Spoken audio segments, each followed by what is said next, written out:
Hello everyone, my name is Margot Whitney and welcome to my webinar on the Moon, Key 18. On the previous card, called the Star, we explored meditating. Here on this key, called the Moon, we'll learn how the information received through meditation has an effect on our bodies. The moon is found at the bottom of the fourth column of 3 cards on the tarot tableau. The 2 cards above the moon are the Emperor at the top and Justice in the middle. They constitute the 4th stage of spiritual unfoldment called organization. According to Paul Foster Case, the Emperor is the principle. Justice is the agency through which that principle works, and the moon is the result. So what are we organizing? Yes, you've probably guessed. We're organizing our bodies. Let's retrace our steps so far. In the first stage of spiritual unfoldment, ending in the Deceiver card, we became aware of our bondage to the world of appearances, but soon discovered that our bondage was just an illusion. In the second stage, ending in the Tower card, we were struck by a flash of spiritual illumination, which forever changed us, overthrowing our false concepts of thinking and action. Then, in the third stage, ending in the Star card, we entered a period of calm, like after a violent storm, which revealed to us new relationships with the world around us. So now we're ready to begin reorganizing ourselves with what we've learned up to this point. And this reorganizing is taking place not just in our minds, but also in our bodies. Organization is the function of Key 18, the moon. Throughout time, evolution has changed the human body to adapt to the conditions around it and to the conditions of our ever-changing consciousness. Evolution is pretty spontaneous. When you step on the path of the hero's journey, you begin to actively take part in your evolution. In order for your illumination to take place and grow, you will need to transform your body into a more highly tuned vehicle. There's no separation between your spiritual nature and your physical body. So you will have to learn how to take conscious, directing charge of this task. And you will accomplish it through the use of your imagination. There is an art to this magical endeavor. According to Paul Foster Case, the alchemists called it the great art. Here's where your being the magician comes in. You didn't inherit this ability to take conscious, directing charge of your life. You will need to learn how to use your willpower in order to do it. You will need to learn how to apply and understand the principles of the power, force, and energy of the cosmos for its accomplishment. No small task, but you don't do it alone. We have discussed before on the Strength Key the importance of the use of the subconscious mind in controlling our environment. In the Hermit card, we spoke about the importance of a healthy body and the interaction between your small intestines and the health of your nervous system. We discussed how the application of the subconscious mind worked on that card to bring about your healthy body. So let's take that a step further. We create mental images. We imagine things and events. Those mental images become the foundation of the activity of the subconscious mind.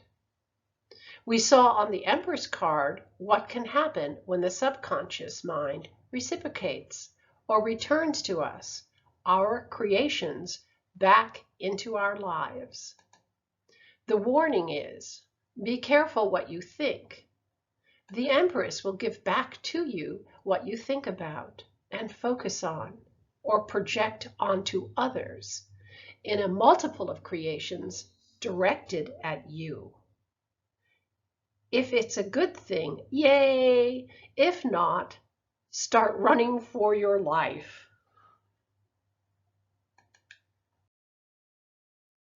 Add to this, the subconscious mind is the builder and restorer of your body.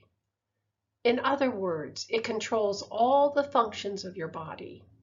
Okay, so what does that mean? Think of your subconscious mind as your secret agent of physical transformation and regeneration. And if you remember the activity of the Empress, your secret agent will draw to you, attract to you, what you will imagine that you need to make these changes possible. It will rehabilitate your body and your mind through your willful direction. You choose.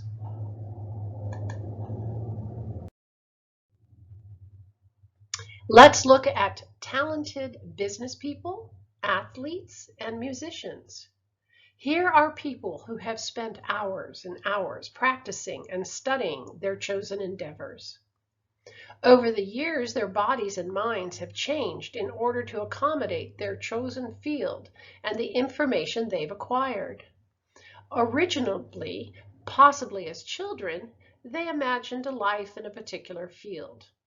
As they grew and attained mastery in their chosen fields, they used their imagination to help them grow. This applies to anyone who has a dream. It is up to you to transform your body in such a way that the life force can express through it to accomplish what you want in life. And that includes illumination. The number 18 of this key becomes 9 by adding together 1 plus 8. The number 9 brings us to the Hermit card. The purple mountains, the goal of the yellow path in this key, are where the Hermit resides. The Hermit represents the primal will, and he showed us how to use it to arrive at the mountaintop.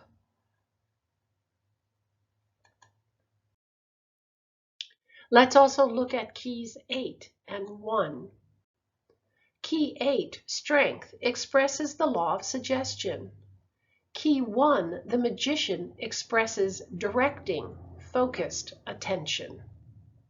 So it appears that the number 18 is the law of suggestion being applied to where we direct our attention, focus our gaze. This can be either within ourselves or without. As an aside, just repeating, going over the tarot cards, and reciting aloud the pattern on the trestle board on a regular basis, these two activities alone will have the effect of transforming you. By doing this, you are acknowledging who you are. And you're taking responsibility for who you really are. Your subconscious mind, your wonderful secret agent, takes this to heart because you acknowledge to your secret agent just how powerful you know it to be. Let's look at the Hebrew letter Qoph, which means back of the head. Here are found the posterior lobes of the cerebrum and cerebellum. The cerebrum contains the sight center, so you could say that we see with the back of our heads. Just below it is the medulla oblongata, commonly called the brain stem. The brain stem connects to the spinal cord and its branches.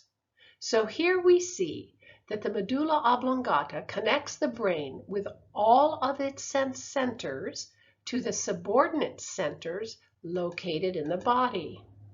It turns out that the medulla governs respiration, regulates the heart, and controls the circulation of our blood. It carries on even when we sleep. This is what brings us to the Hebrew letter Qoph, assigned to this card. Qoph's function is sleep. Its shape even reminds us of the shape of the brain, with the brain stem at the bottom. When we sleep, we allow our body to rest and regenerate. The old dead cells are removed by the activity of the medulla. New cells replace them. All of this while we're resting. This reminds me of the final but most essential pose in a Hatha yoga class called Shavasana, or corpse pose. Shavasana is used for the same purpose.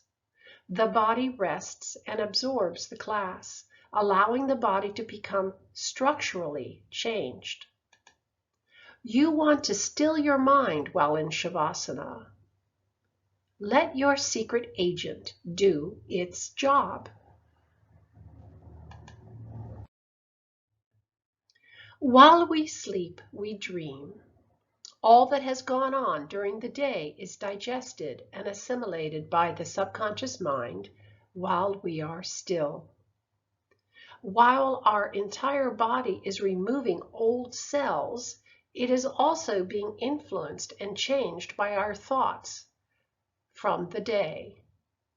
This is why it is advantageous to review each day before falling asleep. This is a very important tool. As a young initiate, I was introduced to do what my teacher called a retrospection of the current day, right before falling asleep. It goes like this. Lie down in bed comfortably. Begin by imagining your morning. See where you've fallen short and determine to do better the next time you find yourself in a similar situation. I recall saying to myself as the day passed before my mind, quote, I'll keep this and that, and I'll toss out this and that, unquote. I didn't dwell for long on any one item. This is more like taking out the trash. This should only take you a few minutes. This mental exercise helps clarify in your mind and to your subconscious mind what was important about your day. You may repeat a positive affirmation after doing this if you wish. The pattern on the trestle board is a great affirmation. It reminds you who you really are. Then let go, have a pleasant night's sleep, and let your secret agent do the work while you sleep.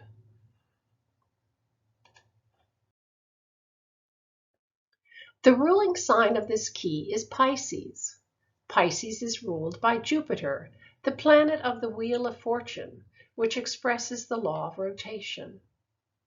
Pisces is also ruled by Neptune, the planet of the suspended man, which expresses the law of reversal. What happens when Jupiter and Neptune are combined here on this card? Just to remind you, the function of the moon card is the reorganization of our mind and our body. The law of rotation is about cycles and rotations, ups and downs. It also includes the 4 fixed signs of the zodiac, where the underlying foundation of the cosmos doesn't really change. The law of reversal expresses a point in our evolution where we become aware that we do nothing of ourselves. We see the suspended man's hands are behind him and out of sight. To sum up, with a combination of these two laws on the Moon card, we are now evolving through the cycles of life to the point where the underlying foundation of our personality and our body doesn't really change and becomes the perfect vehicle for the expression of the all.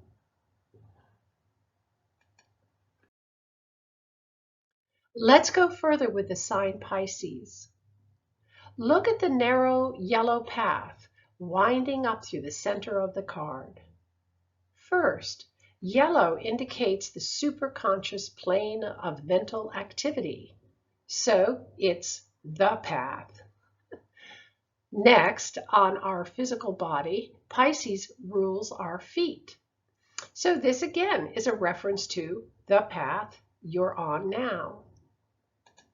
There's an axiom that says, you vote with your feet. In the marketplace, this applies to what you buy. Then the market responds by selling more things that you like. When you begin to meditate, you decide what you'll meditate on, and that determines what will be revealed to you by Isis from the star key. She is another manifestation of the Empress.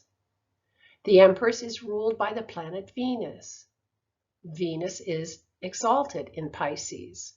This means that the Empress reaches her highest expression in the sign of Pisces. And the Empress is all about using imagination when using the laws of nature. The Hebrew letter on her card is Daleth, meaning door.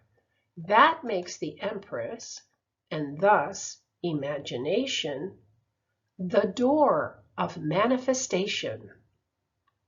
If you can imagine it, it will manifest. She's also expressed on this card by her color green, indicative of growth and harmony, found under the wolf and the dog.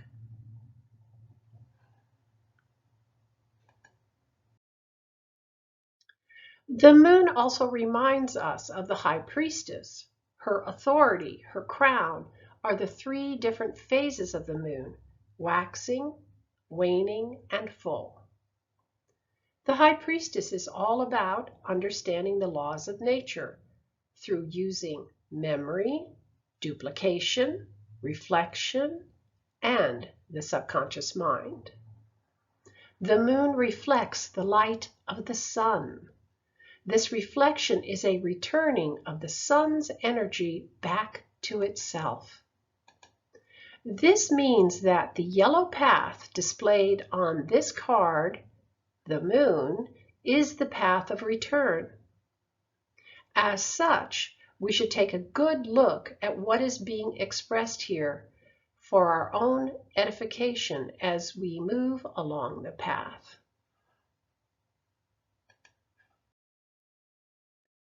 In the blue sky are 18 flaming yods.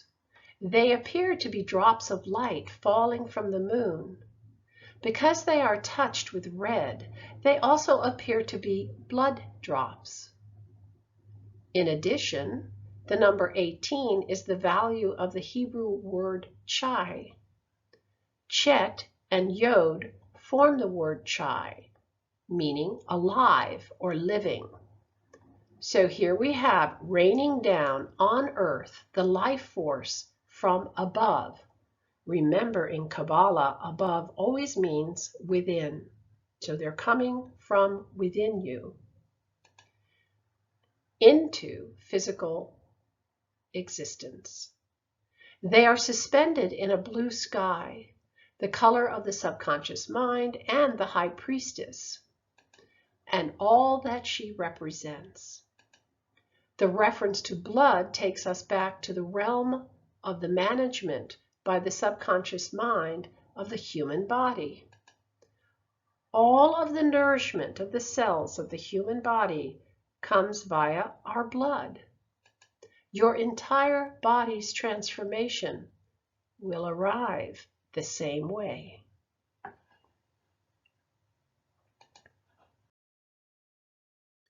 The moon pictured here has a total of 32 rays. 32 is the total number of the paths on the Tree of Life. And what are those paths? There are 10 Sephiroth, Hebrew for emanations, which are shown as circles through which the Ein Sof, or the infinite, reveals itself.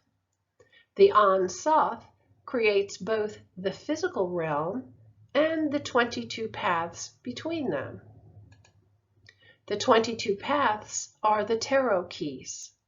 So the moon key reflects all that is going on in the cosmos. 32 is also the number of the Hebrew noun liab, L-I-A-B, meaning the heart, especially as the seat of knowledge, understanding, and thinking. Also meaning the midst, the center. You could say that the Tree of Life is the heart of the matter. The moon shows us 16 long rays and 16 short rays. Obviously, not all are fully manifest on this key. We are just beginning our adventure. We still have a ways to go.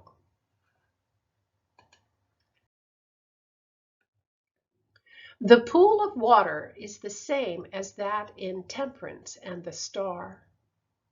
It's from the water flowing from the High Priestess's robe, the liquid cosmic consciousness from which we have evolved over time.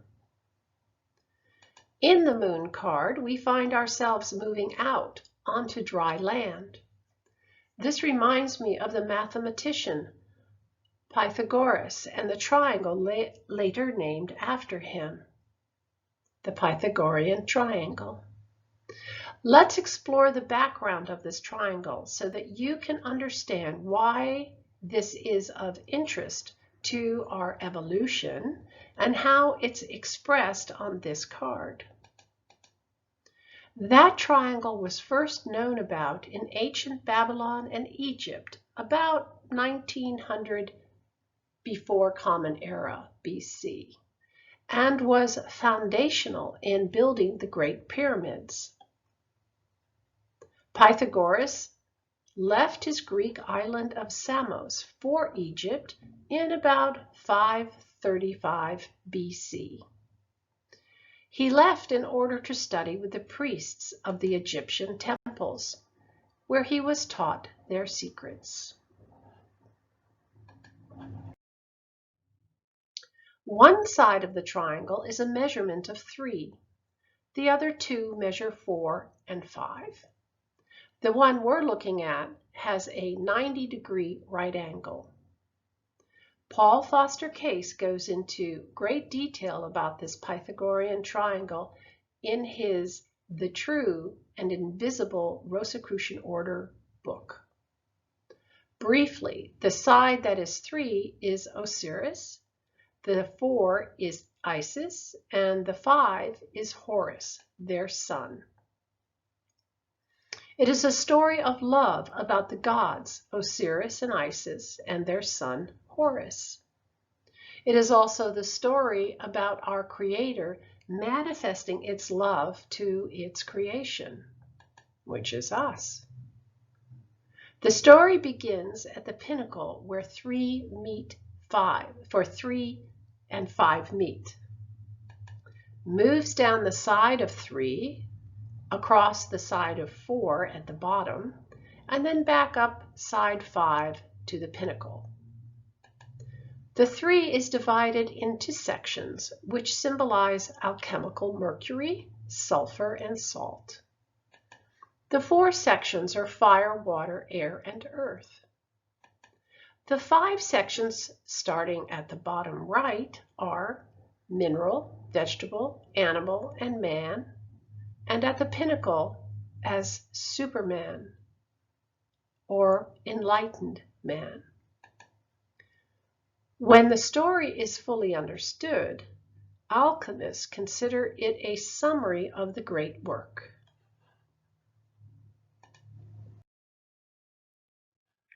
The moon card is an expression of the side containing the 5 sections, named after the sun Horus, and called the path of return.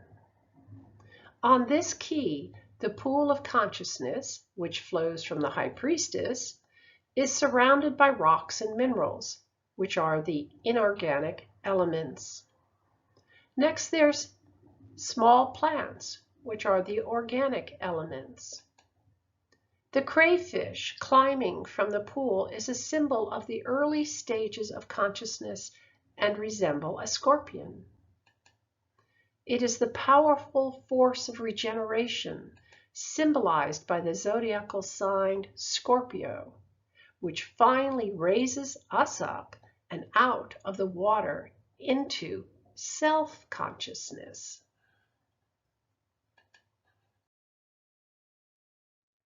Next, we see an Egyptian scarab beetle moving along the path. Here we have pictured the god Kepi, who was a scarab-faced god in ancient Egypt, who represented the rising or morning sun. By extension, he also represents creation and the renewal of life. In ancient Egyptian religion, the scarab was also a symbol of immortality, resurrection, and transformation. The life of the scarab beetle revolved around the dung balls that the beetles consumed, laid their eggs in, and fed their young. A true cycle of rebirth. Very appropriate to find him here at the beginning of the path, pushing before him a symbol of the sun.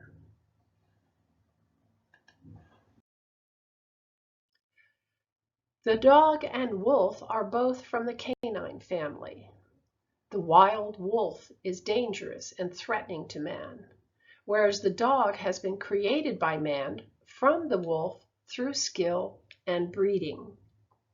The wolf is ever-evolving nature. The dog is a result of culture. The path rises between the two in their midst. This is a suggestion of the middle path, which is the central pillar on the tree of life, and represents the path of the priesthood, the most direct path, straight up. The grass adorning the foreground is again cultivated nature, thus relating to that which is familiar, the known world. Let's follow the path now and begin to enter a little less familiar territory.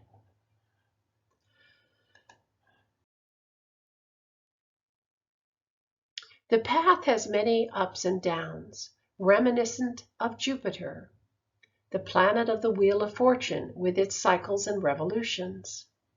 There will be times when staying on the path will seem very difficult. Pauses for rest and regeneration will be necessary in order to keep going. The towers are at the edge of the known. They safeguard the familiar, and to the average person, going further is not comfortable. It's perceived as dangerous, and it may actually be so. On the side of the 5 sections of the Pythagorean triangle called HORUS, we are at the point of mankind living in a 3-dimensional world. All we see is all there is. The unknown is the 5th section, that of the Superman, where the 4th dimension lies. It's also called enlightenment. Preparation for that experience are the experiences that we'll have once we've passed the 2 towers. Others have gone before us to light the way for us, to teach us about the tools available to us, and to help us on the path. Our sensual experiences will go beyond those received just through our body's senses. Think of this. The step-up consciousness from animal to man is the same step that needs to be crossed from man to Superman. It is truly a leap of faith. The purple mountains in the background represent the two Sephiroth called wisdom and understanding on the Tree of Life. The yellow winding path on this card moves slightly to the left of the mountain toward the Sephiroth called understanding. This is the mother, feminine column on the Tree of Life. Below understanding are the Sephira, severity and splendor. Saturn implies discrimination. One of the mother's main feminine attributes is discrimination. The way of attainment is the path of return. The Pythagorean triangle demonstrates that what we seek is really the source. And as you travel along this path, you will realize that the source is closer to you than your hands and your feet. This will give you a sense in which that which is before you in the future is also that which is behind you in the past. The last shall be first, and the first shall be last. For when the cycle is completed, end and beginning are one. You become the fool on the Fool card. You may think that you've stepped off the cliff into the abyss, but you really don't go anywhere, for there's nowhere to go, and it's all very lovely, especially when you have friends along.